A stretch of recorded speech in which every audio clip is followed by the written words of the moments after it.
C'est difficile à dire ce que j'aimerais bien vous dire. Oh, mais taisez-vous, j'ai quelque chose à dire. Écoutez-moi. Si vous ne m'aimez pas, je peux vous dire que je ne vous aime pas non plus.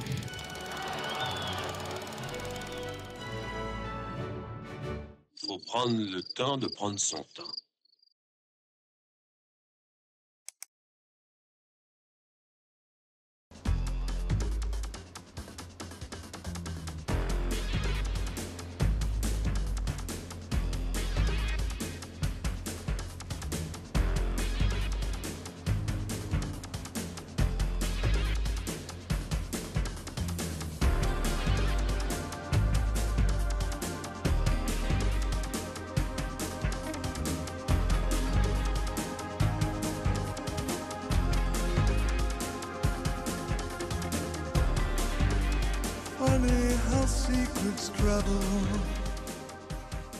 On parle beaucoup de la complexité de l'intrigue dans les films de David Lynch.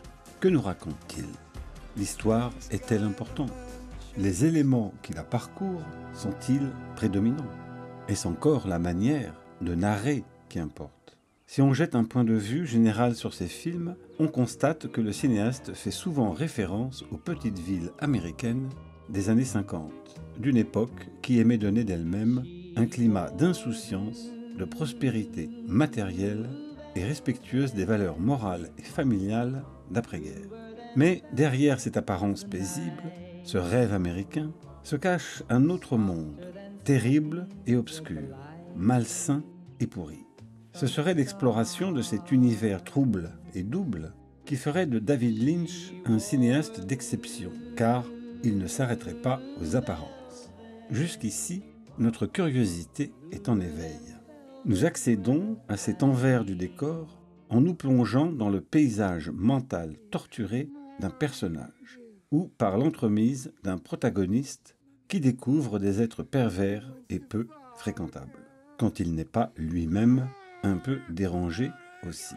On peut dire, sans se tromper, que les œuvres de Lynch sont des descentes aux enfers, des univers cauchemardesques qui auraient le mérite de contrarier l'imagerie sereine et douceâtre que l'on peut se faire du réel. Au tout début de Blue Velvet, une scène est représentative de cette thématique. Un homme arrose sa belle pelouse, puis il tombe à terre, terrassé par une crise cardiaque. La caméra s'enfonce alors dans le sol et nous fait découvrir un monde obscur, grouillant d'insectes.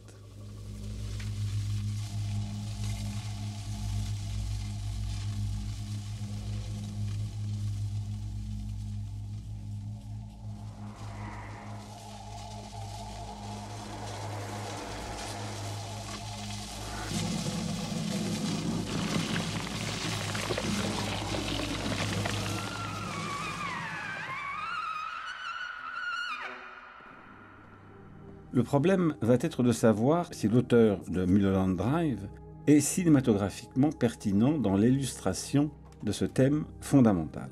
Certes, les défenseurs ne manquent pas de rétorquer que David Lynch a un style différent des autres cinéastes qui explorent un sujet similaire. Pour autant, ce n'est pas en disant qu'il y a une différence de style qu'on arrivera à quelque chose, mais en montrant que cette différence de style est une différence de richesse dans le contenu. Chez David Lynch, c'est précisément là que le bas blesse. Au lieu d'approfondir cette thématique, on a l'impression que l'auteur de Lost Highway ne fait que l'emballer dans une forme maniérée et boursouflée, déguisant une trame narrative simpliste, forme qui dans tous les cas de figure brouille les cartes en jouant sur la réversibilité des signes et de leur interprétation. Descendons les cercles de ce supposé enfer avec Lost Highway. Nous avons bien ici une petite ville d'apparence tranquille, cachant une réalité sordide. Le film nous peint le paysage mental torturé de Fred Madison, musicien de free jazz qui, ne supportant plus son mode de vie et la faillite de son couple,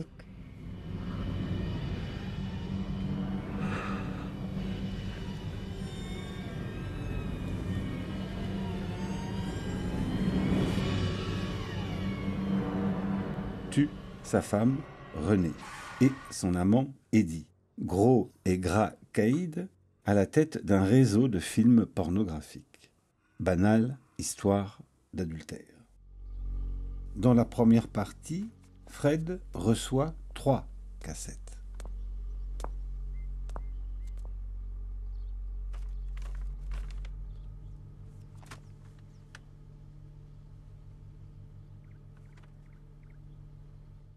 Elle montre successivement la façade de sa villa.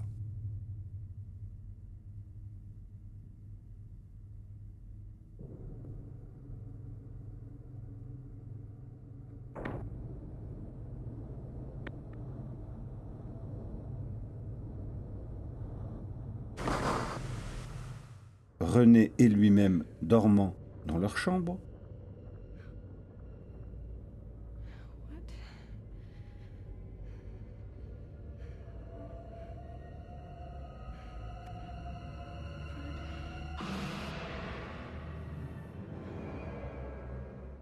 Et enfin, le moment où Fred dévore sa femme après l'avoir assassinée.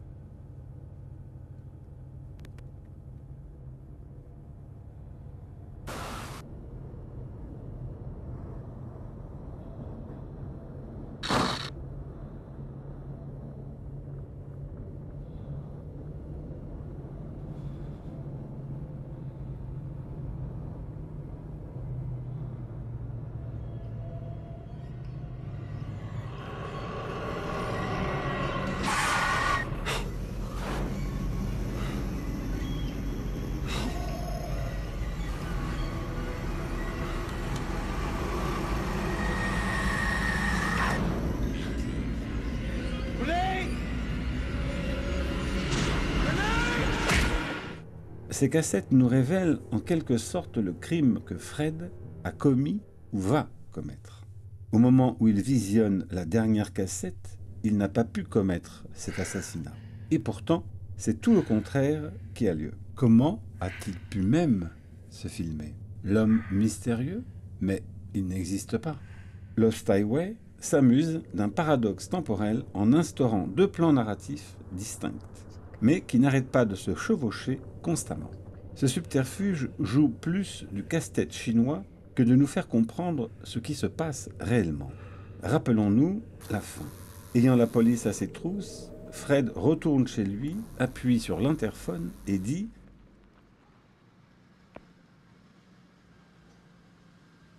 Dick Laurent is dead. » Ce qui nous fait retourner au tout début, quand ce même Fred entendait cette phrase dans son propre interphone.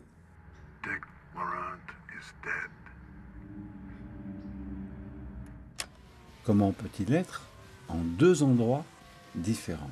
Les enquêteurs arrivant, il s'enfuit et se métamorphose à nouveau, ce qui lui permettra, suppose-t-on, d'échapper à la police. En effet, l'impression de cauchemar joue simplement sur l'idée que Fred n'a fait que du surplace. Le film semble nous dire que dans le réel, impossible d'échapper à son enfer intérieur. Non seulement cette intrigue est inutilement emberlificotée, mais la mise en scène de Lynch se révèle incapable de traiter un tel sujet d'envergure. En distinguant ces 2 plans narratifs, le cinéaste a bien du mal à saisir la cohérence dans l'enchevêtrement entre réel et irréel. Si Fred se fait bien arrêter par des policiers après avoir tué sa femme, s'il rêve bien d'être Pete, comment arrive-t-il à s'échapper de la prison et à être poursuivi à la fin par la police? Le co-scénariste de Lost Highway, Barry Gifford, dans le hors-série Les Inrecuptibles, consacré à Lynch, nous donne une explication qui vaut ce qu'elle vaut. Ce qui vient de David, c'est cette idée de quelqu'un devenant quelqu'un d'autre. Pas un dédoublement, pas une illusion, une vraie transformation charnelle. Par la suite, j'ai parlé à des toubibs et je me suis assuré que ce qu'on faisait était cliniquement exact. Ça s'appelle une fugue psychogénique.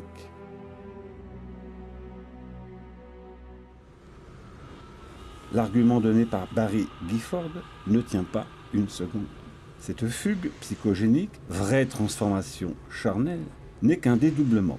Personne n'a encore vu un homme se métamorphoser physiquement en quelqu'un d'autre d'une manière aussi radicale et en aussi peu de temps. Au point que cette nouvelle personnalité ressemble à s'y méprendre à quelqu'un d'existant et mystifiant son entourage. Il s'agit là d'une explication maladroite pour tenter d'instaurer les deux plans narratifs distincts. Pete ou le personnage mystérieux sont Fred sans l'être tout à fait, comme si les personnages menaient leur petite vie chacun de leur côté, tout en étant étroitement liés entre eux. On peut aussi trouver une solution de facilité. Fred est dans un hôpital psychiatrique et imagine le film même qu'on est en train de voir. Si la première partie de Lost Highway est la plus intéressante et moins emphatique dans le traitement que les précédents films de Lynch, la seconde s'enlise dans une trame narrative usée et inutile, entretenant des accointances avec le clip vidéo propre. Que se passe-t-il une fois que Fred se métamorphose en Pete? Il ne faut pas être grand devin pour comprendre l'enchaînement qui suit. Eddie tient Alice sous sa botte. Alice vient le soir même au garage pour séduire Pete, qui d'abord refuse puis accepte l'invitation. À cet égard, il aurait été plus intéressant qu'il refuse, car le scénario prenait un risque où tout devenait possible. Cette hésitation trouve son explication dans le fait que dans la réalité, René trompe Fred avec Eddie. Ici, c'est Fred, Pete, qui conquiert René aux dépens d'Eddie. Vu l'invitation de la dame, où cela finit-il? Au lit. Alice avoue à Pete qu'elle a été contrainte de jouer dans des films pornographiques et de faire partie de cette mafia. Et notre brave Pete veut la sauver. On se dit que cela ne va pas faire plaisir à Eddie. Cela ne rate pas. Eddie bougonne et soupçonne Pete. Sans tambour ni trompette, il vient lui dire son fait dans le garage où Pete travaille. Personne n'est inquiété. I'm sure you noticed that girl who was with me the other day. Good-looking blonde, she stayed in the car.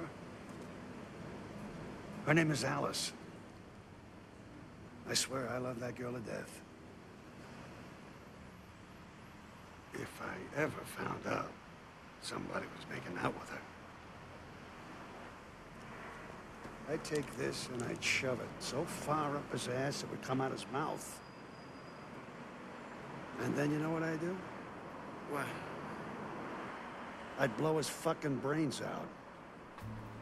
À quoi cela sert-il de nous imposer un parcours fléché où l'on va voir et revoir des situations que l'on a déjà vues et revues des dizaines de fois dans d'autres films? Dans la réalité, Fred a commis un acte terrible, car sa femme le trompe avec Eddie. Dans le fantasme, Fred ne fait que se revaloriser en la reconquérant au nez et à la barbe du même Eddie. Homme fort, viril et violent. Le monde parallèle et les personnages imaginaires que Fred s'invente le ramènent paradoxalement à prendre plus ou moins conscience du crime qu'il a commis. Belle idée romantique mais mensongère. Il ne fait que compenser sa frustration première, inversion un peu simplette de ce que peut être la complexité d'un esprit torturé. Lynch rate la thématique du double en axant l'apparition de ceci comme étant une simple lubie de Fred surgie de nulle part. Au lieu de se concentrer sur son sujet, Lynch se disperse. Le véritable double de Fred est Eddie, et personne d'autre. Ce qui fascine Fred, ce n'est pas la perte de René, mais plutôt qu'un tel homme comme Eddie ait pu la lui subtiliser. Paradoxalement, c'est ce dernier, le véritable rival abhorré, qui n'est pas mis en valeur et approfondi. Absent de la première partie, Lynch escamote ensuite son rôle en le caricaturant à l'excès. Portrait qui justifierait presque que Fred l'élimine. Ce qui aurait été surprenant, c'est qu'on s'aperçoive qu'Eddie ne correspond en rien à l'image que s'en est faite Fred. Au lieu de cela, Lynch préfère se perdre dans les relations entre Pete et Alice, la reconquête de cette dernière et brosser un tableau d'Eddie absolument négatif. Si je prends la comparaison entre le personnage de Noah Cross dans Chinatown et Eddie dans Lost Highway, on a la mesure de la différence qualitative dans le traitement. Chinatown nous présente un vieil homme boiteux, assoiffé de pouvoir, et non un jeune loup bien viril et bien portant. Au contraire, ce personnage joue d'une manière sentimentaliste de son vieil âge, de sa faiblesse pour manipuler tout le monde et acquérir encore plus de puissance. Roman Polanski débusque ce qui se cache derrière les bons sentiments et l'image polissée que l'on veut donner de soi-même. Dans Lost Highway, Eddie n'est nullement envisagé dans sa complexité. Au contraire, il est dessiné d'une manière caricaturale et on ne saura rien de son humanité. Ce qui va faire passer un tel portrait, c'est l'emphase qu'on y apporte en créant un surplus de caricature. Qu'avons-nous à l'arrivée? Rien d'autre qu'un surplus dans la caricature. On ne fait que surcoder. Car le schéma simpliste que met en avant le film n'explique en rien le pourquoi de ce détour fantasmatique. Il ne fait que l'entériner sans démasquer l'illusion romantique dont Fred est victime à la base. Au fond, Fred a bien commis 2 meurtres, mais la véritable cause de son enfer est escamotée purement et simplement. Le cauchemar de Fred n'est qu'une vision mystificatrice du personnage envers lui-même, mais que le film ne met jamais au grand jour, d'où cette impression de vacuité que procure Lost Highway. Si Lynch avait été conscient de cela, il aurait compris que l'homme mystérieux, qui ressemble à celui de la mort dans le 7e saut de Bergman, devenait inutile et compliquait l'histoire. Nous découvrons ce personnage dans la première partie, quand Fred le rencontre à une réception.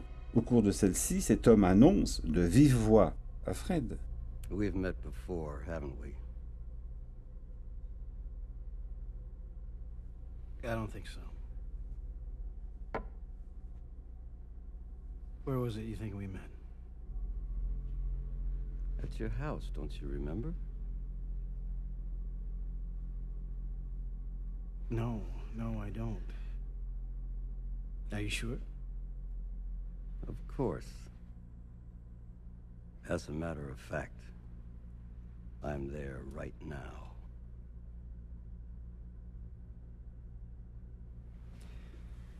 What do you mean you're where right now?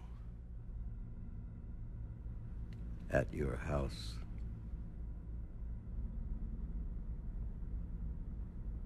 That's fucking crazy, man.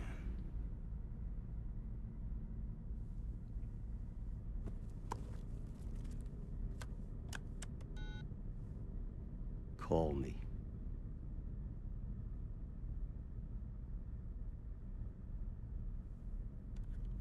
Dial your number. Go ahead.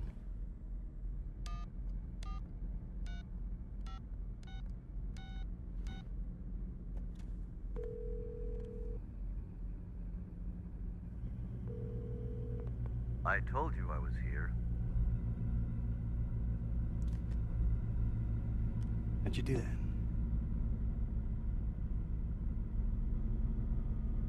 Ask me.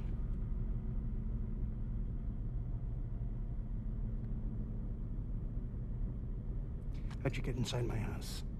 You invited me. It is not my custom to go where I'm not wanted. Who are you?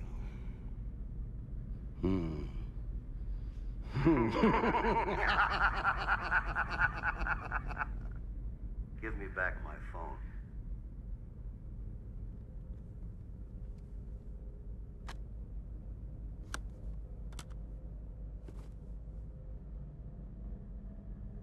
It's been a pleasure talking to you.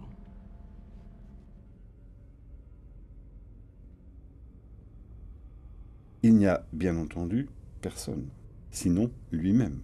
Si on remplace ce personnage mystérieux par Eddie, tout s'éclaire, quand on sait que ce dernier est l'amant de Renée. Le cinéaste multiplie les doubles comme on multiplie les pains, en occultant le véritable double qui fait basculer Fred dans le cauchemar, Eddie. Ce personnage emblématique chevauche les 2 parties du film sans subir de changement et devient explicatif. Where's Alice? Alice who? Her name is Renee. If she told you her name is Alice, she's lying. Il apparaît vers la fin, tenant, comme on pouvait s'y attendre, une caméra vidéo à la main. C'est encore lui qui glissera un couteau à Fred pour trancher la gorge d'Eddie. Juste après, il abat Eddie d'un coup de revolver, puis disparaît, et c'est Fred qui se retrouve l'arme à la main.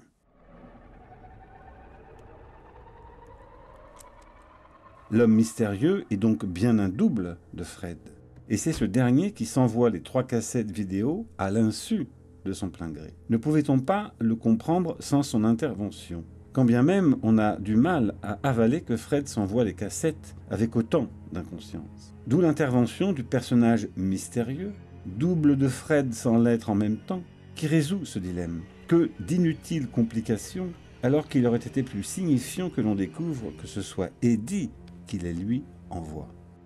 Qu'apprend-on dans cet échappatoire par le fantasme ?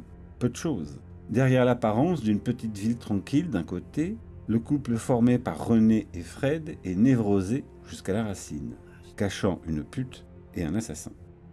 Et de l'autre, règne la pègre et la pornographie. Le symbolisme des 2 femmes, l'une brune, l'autre blonde, que l'on retrouve aussi dans Mulholland Drive, évoquant soit le monde obscur et mystérieux du fantasme, ou la banalité de la vie diurne, est tout aussi manichéen. Car si on comprend bien que Fred s'évade dans un monde parallèle, il était inutile de faire un détour aussi insignifiant pendant plus d'1 heure. Si Lost Highway n'est pas réaliste, David Lynch aurait pu déguiser les nombreuses facilités du scénario et donner une véritable cohérence à l'univers absurde qu'il met en scène. Ce que l'on pouvait accepter avec intérêt de prime abord tourne vite à l'exercice de style. C'est sur ce terrain que David Lynch a débuté sa carrière avec Eraserhead, où l'on assiste à des séquences plutôt ridicules. Le poulet cuit qui éructe une sauce brunâtre.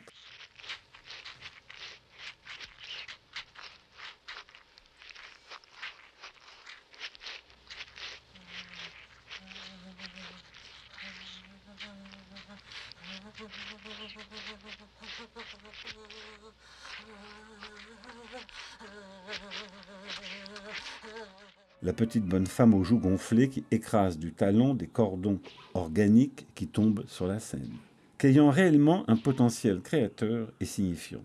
Le cauchemar se ratatine en platitude, cliché, éthique, moderniste. Cela ne s'arrange guère quand on examine comment David Lynch traite tout cela, par l'emphase et les facilités. Détaillons. Pete échappe, sans rien faire pour déguiser son départ, à la surveillance de 2 inspecteurs au moment où Eddie propose à celui-ci d'aller tester sa belle voiture. On peut dire que les 2 inspecteurs sont de parfaits imbéciles. Mais le procédé est maladroit.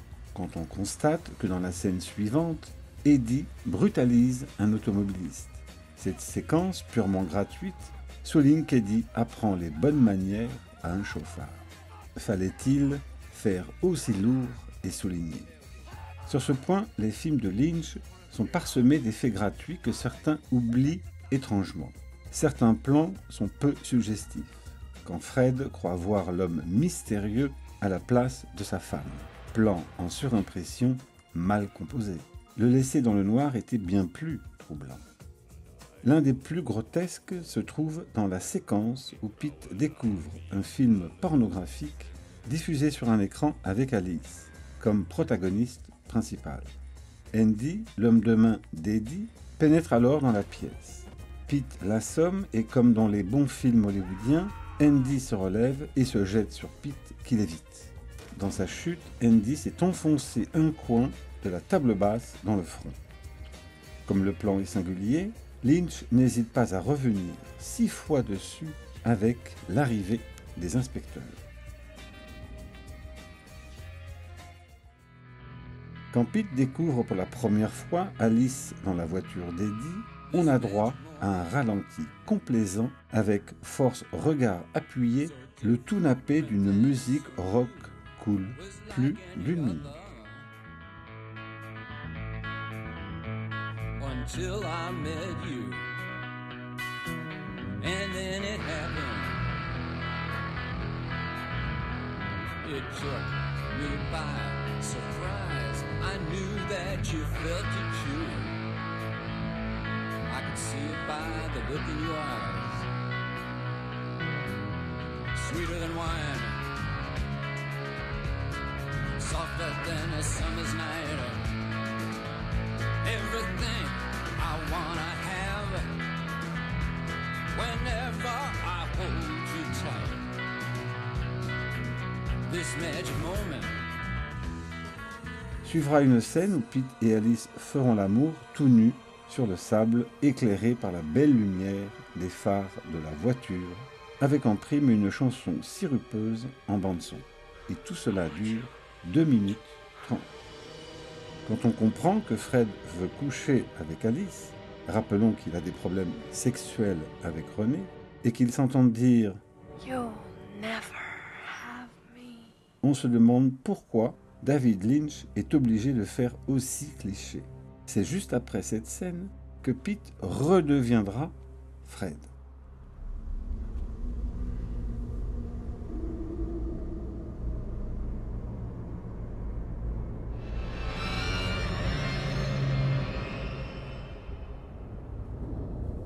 Il s'enfuit et découvre que sa femme couche avec Eddie dans un motel intitulé Lost Highway. Banale histoire d'adultère.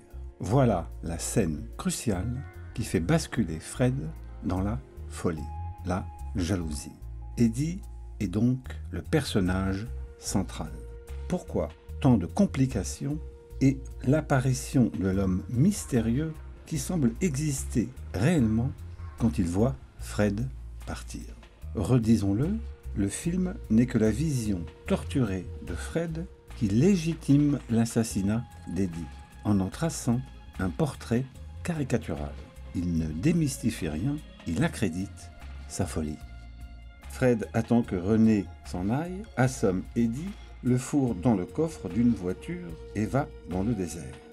Quand Fred ouvre le coffre, le pauvre bougre est attaqué par Eddie. Diable, il ne s'y attendait pas. Un conseil pour les novices, bien assommer et ligoter votre homme auparavant. L'homme mystérieux réapparaît et glisse un couteau à Fred qui tranche la gorge à Eddie. Ce qui n'empêche pas ce dernier de parler normalement, de visionner une vidéo avant de se faire tuer par le personnage mystérieux. Enfin, Fred.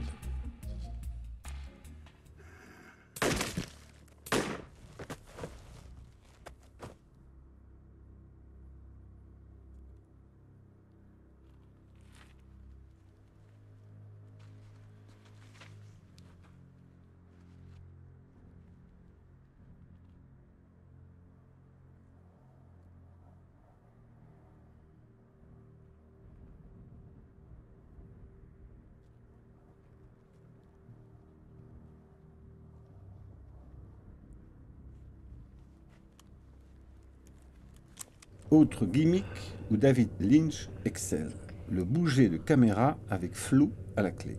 Quand un personnage ne se sent pas bien, le cinéaste souligne souvent ce malaise par des effets de caméra, notamment quand Pete regarde la lampe au plafond, qui devient floue et où il aperçoit des insectes.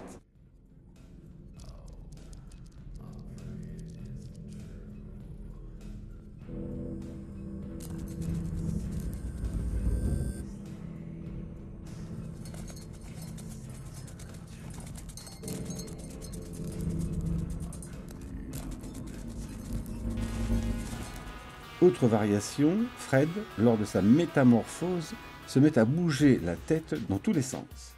Même procédé tout à la fin, quand il est poursuivi par la police. Si on saisit bien où Lynch veut en venir, Fred ayant des problèmes avec son cerveau, cet effet visuel fait plus vidéoclip qu'autre chose. Il en est de même des éclairs qui parsèment le film pour créer une ambiance. Qu'apporte-t-il ? Ne peut-on pas imaginer Fred avec un visage anxieux et découvrir, avec les gardiens de la prison, Pete à la place de Fred? Pour le coup, c'était déconcertant, en plus d'être sobre, sans compter que le spectateur avait tout à imaginer. On pourrait dire encore que cela est mineur. Hélas, David Lynch est le réalisateur de Sailor et Lola. Film noyé par une musique incessante, truffé de personnages plus névrosés et plus cinglés les uns que les autres. au point que le résultat est d'un grotesque achevé. Que penser de ces innombrables gros plans sur une cigarette qu'on allume, de la première scène où Sailor s'en prend à un homme et lui fracasse la tête alors qu'on entend en bande-son une grosse musique rock. Et Sailor et Lula semblent compiler toutes les lourdeurs possibles et inimaginables, et de préférence dans le genre trash. La mère de Lula qui se barbouille de rouge à lèvres et que la caméra se complète à montrer sur une musique insistante. Celle encore où Bobby, blessé à mort par un policier lors de l'attaque de la banque, se fait sauter malencontreusement la tête avec son fusil, son crâne retombant mollement sur le sol.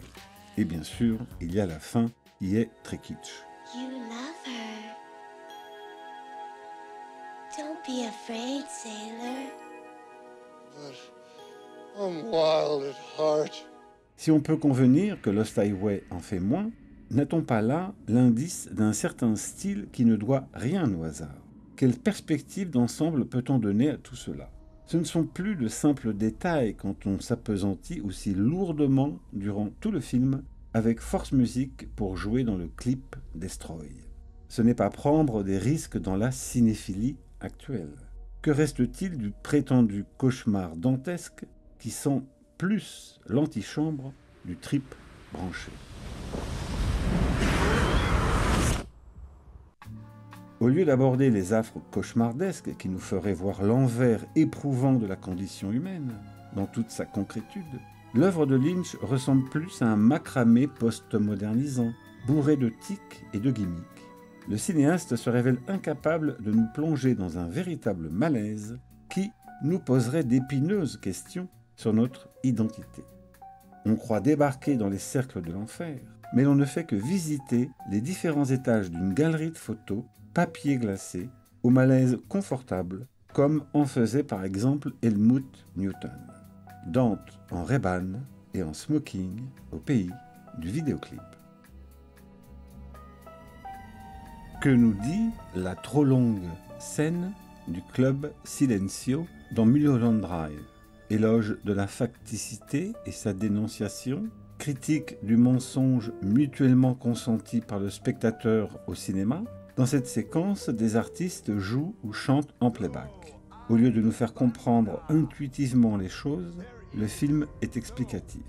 Pourquoi nous dire verbalement, par l'intermédiaire du personnage du magicien, que tout cela n'est que playback? Pourquoi répéter cela plusieurs fois? La chanteuse qui tombe subitement sur scène alors que le playback se poursuit était sur ce point amplement suffisant. La scène ne semble être placée là que pour nous délivrer un métadiscours sur l'illusion et la facticité au cinéma. Bien mis en évidence. Regardez spectateurs, ce spectacle, je réfléchis sur l'illusion au cinéma à travers le cinéma même. Au lieu de nous faire éprouver les affres d'un personnage, David Lynch nous livre ici un jeu interactif que l'on peut offrir à Noël et qui amusera petits et grands. Le DVD même du film, comme dans tout bon jeu, fournit des indices pour le décryptage. Le film insiste sur ce côté puzzle qui permet de relier première et seconde partie. Les plans sur la serveuse, qui s'appelle une fois Diane et une autre fois Betty, le contrat que passe Diane avec un tueur à gages, etc. Suivez la piste. À quand le DVD-ROM? Que raconte David Lynch? Inland Empire aggrave le cas. Ce film long, 3 heures, bavard, mal cadré, ou avec des cadrages aléatoires, des gros plans insistants et flous sur les visages, et des lumières brûlées, est incompréhensible. Le mot expérimental servira à tout justifier. Les défenseurs de David Lynch ont un argument qu'ils estiment imparable par rapport à ce genre de critique. C'est fait exprès. Son cinéma est mis à l'abri dans un second degré, voire une ironie vis-à-vis des mystifications qu'il prétend déconstruire. Le cinéaste réutilise des clichés ou des figures souvent utilisées et ne fait que les mettre en miroir ou les aligne les uns à la suite des autres comme autant de clins d'œil autoréférentiels vis-à-vis du cinéma. En bon cinéaste postmoderne, David Lynch ne peut pas aligner un cliché et nous laisser y croire purement et simplement. comme dans les films hollywoodiens. L'habileté est d'habiller le cliché d'un léger décalage. Citation, emphase, bizarrerie ou transe avec musique chargée ou mièvre. La légère distorsion obtenue fait croire à une illusion de profondeur étant donné que le cliché n'est plus véhiculé avec sa naïveté habituelle. Même si on peut admettre une séquence kitsch un peu décalée, en aligner plusieurs à la suite devient problématique, car on n'évite pas la confusion et la mystification. On contente en même temps ceux qui veulent du cliché et ceux qui veulent une dérisoire distance ironique. Quand on raconte une histoire complexe, encore faut-il que les ingrédients de celle-ci obéissent à d'autres lois que celles des clichés, du surcodage et de l'autocitation. L'auteur de Lost Highway semble se complaire à brouiller les pistes, à accumuler les affects et les signifiants, à les mettre en surbrillance dans une stylisation monomaniaque au point où le spectateur glisse sur ce qu'il voit et se perd peu à peu. L'ambiguïté de cette esthétique est de jouer à la fois sur la fonction critique et la fascination, de jongler avec des signes contradictoires permettant de les annuler et d'échapper à toute critique. Guère étonnant de constater que les interprétations peuvent être multiples et opposées en ce qui concerne les films de Lynch. On ne fait plus cliché, mais on les cite. Et ce qui compte alors n'est plus le traitement singulier de la scène, mais le décalage qu'on y a opéré, signe, croit-on, d'une incontestable mise à distance. Le cinéma de David Lynch n'est pas un cinéma de l'affect, mais plutôt de l'affectation. Il s'accapare deux styles, l'un narratif, l'autre expérimental, en ne faisant ni l'un ni l'autre, s'inscrivant dans une tendance postmoderne où l'on déconstruit la narration à tout va pour donner l'illusion d'une profondeur. Certains n'hésitent pas à rapprocher son cinéma de la peinture abstraite. Il est plus un plasticien qu'un cinéaste, ou un cinéaste conceptuel digne des artistes avant-gardistes qui s'amusent à citer dans une stérilité sans fin. Les premiers films expérimentaux de Lynch ne sont pas étrangers à cette affaire. On trouve d'autres choses similaires dans Blue Velvet, avec le personnage immobile dans l'appartement de Dorothy Valence. Le recours à cette avant-garde permet de s'auréoler des oripeaux du modernisme d'une certaine originalité et par ricochet d'une incontestable complexité. Fort de la pérennité de cet acquis dans l'histoire de l'art même, il devient aisé de se voir célébré comme un grand cinéaste, genre moderne rétro. Pourtant, on peut se demander pourquoi ce modernisme n'aurait plus rien d'académique. Un prétendu art échapperait comme par magie à l'académisme, en ayant lui-même authentifié que l'académisme c'était avant, car lui était nouveau, profond, révolté, décalé, sensationnel. Ou n'aurait-on pas plutôt une nouvelle variation de l'académisme? Est-il étonnant même de voir David Lynch devenir un cinéaste incontournable à l'heure où l'expression « l'art est dans l'œil du spectateur » est devenue réalité concrète? Cela ne s'arrange guère quand on peut constater les œillades complaisantes que se lancent critiques et cinéastes, les premiers dissertant à foison sur tel ou tel détail, que les seconds ont soigneusement parsemé dans leur œuvre pour se voir estampillés artistes. Sans cette dérive individualiste, David Lynch n'aurait pas trouvé tant de turiféraires. Historiquement, il a fallu asseoir la suprématie de l'ego de l'individu sur l'œuvre même. C'est pourquoi il est commode de ne garder par exemple de Duchamp que la surface de l'énoncé. C'est urinoir et de l'art. Et puisque je le dis, cela en est donc. Et le voilà à Beaubourg. Mais ce n'est qu'un urinoir. Si l'on décide que là est la vérité de l'œuvre, la parole de l'artiste a plus de poids que son œuvre. La parole du critique plus de poids que le réel intérêt de ceux qui l'examinent. L'art est devenu de la critique d'art. Et celle-ci ne s'est pas fait prier pour prendre le relais. À ce niveau-là, l'art n'interroge plus grand-chose, mais disserte philosophiquement, universitairement, conceptuellement sur l'œuvre d'art. Et le discours grossit, s'enfle, au détriment de la pertinence du contenu. Des tonnes de dissertations vaines sur un tableau blanc, sur les attaches qui soutiennent le tableau, sur le mur qui entoure le tableau. L'hypertrophie des commentaires et du concept justifie a posteriori l'atrophie de ce qu'on a fait, quand on a fait quelque chose. Ce solipsisme esthétique est par conséquent inséparable non seulement de l'histoire de la subjectivité, mais de la façon dont l'homme se conçoit en tant qu'égaux, c'est-à-dire centré uniquement sur lui-même. Anthropocentrisme. L'intérêt va se situer dorénavant dans la surévaluation et la subjectivisation du monde intérieur de l'artiste, de ses obsessions, de son ressenti, de ses idiosyncrasies, plutôt qu'une interrogation sur le monde. Un auteur a tout loisir d'authentifier comme art tout ce qui lui passe par la tête.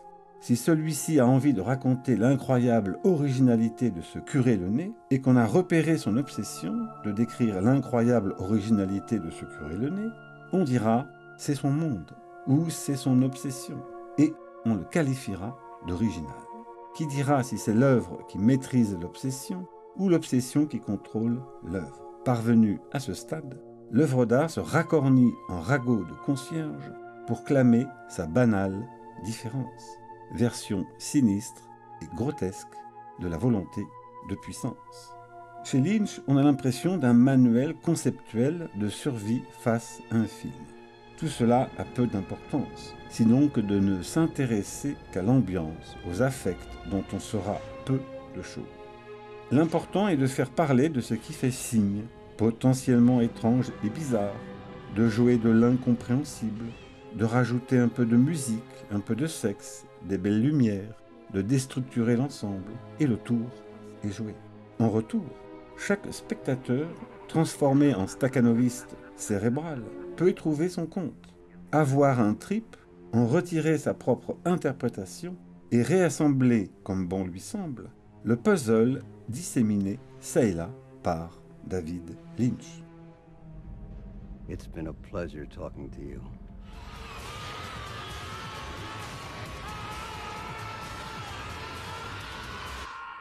Laissons donc tout à chacun de deviner dans quel cercle de l'enfer l'on risque de visionner le cinéma de David Lynch au seuil de l'ultime voyage.